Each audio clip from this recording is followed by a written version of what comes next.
ভাবি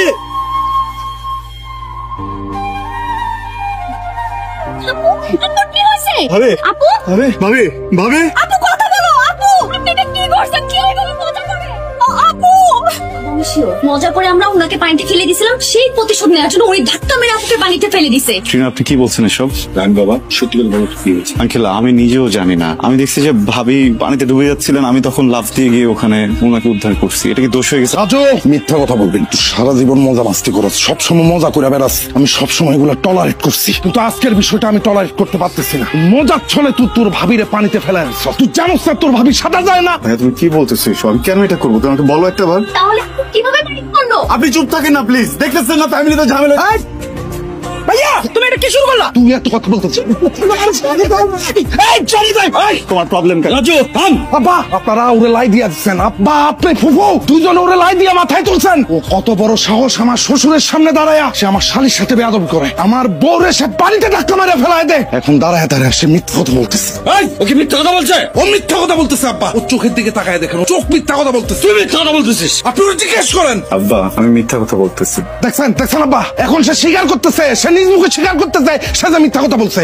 বল সত্যি কি সেটা খুলে বল। আমি পুকুর পাড় দিয়ে যাচ্ছিলাম, তখন দেখলাম যে ভাবি কাপড় ধুচ্ছে, তখন আমি তাকে ধাক্কা দিয়ে ফেলে দিচ্ছি।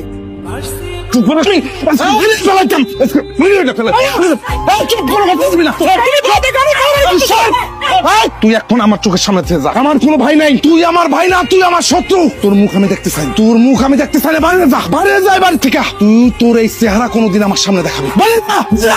রায়ান রায়ান তুই এটা কি করলি? আমি ঠিক করছি আপা। তিশা তুই আবার বিছনা থেকে উঠে আসছিস কেন? আয় বিছনায় ছাড়ো আমাকে। তোমরা কেউ কোন আমার কথাই শুনতেছো না। আমি বারবার বলতেছি রাজুকে ডাকো, আব্বাকে ডাক, তাও শোনো না। রাজু আমি কি তোমাকে একটা বারও বলছি ও আমাকে ফেলে দিছে? না। আমি কি আপনাদের কাউকে বলছি যে ও আমাকে ফেলে দিছে? তাহলে কার কাছ থেকে শুনে রায়হানকে বাড়ি থেকে বের করে দিলেন আপনারা? রাজু আমি যখন কাপড় কাচতেছিলাম পা পিছলে পানিতে পড়ে যাই, চিল্লায় চিল্লায় তোমাদের ডাকতে থাকি, তোমরা কেউ আমার ডাক শুনতে পাও না। তখন রায়হান ভাই এসে আমার জীবনটা বাঁচায়। আজকে রায়হান ভাইয়ের জন্যই আমি বেঁচে আছি। আর তোমরা থেকে বাড়ি থেকে বের করে দিলে। তোমরা কি মানুষ? কিভাবে পারলে এটা? খুব ভালো রাজু, খুব ভালো। অন্যের কথা শুনা তুই নিজের ভাইরা অবিশ্বাস করছস, ওর গায়ে হাত পর্যন্ত তুলছস। ছোট থেকে মানুষ করছস, তুই চিনস তো তোর ভাই কেমন। এখন তোর বউর কথা শুনছস তো, এখন তোর বিশ্বাস হচ্ছে রায়হান কিচ্ছু করে নাই। ওদের সম্মান করে থেকে করে উচ্চ বাক্য না করে বাসা থেকে বাইরে হয়ে গেছে। সাইজটা তাই করুন, চল চলেন ভাইজান। কামটা তুই ভালো করবি না। জামাই বাবাজি, তুমি এই পরিবারের বড় সন্তান।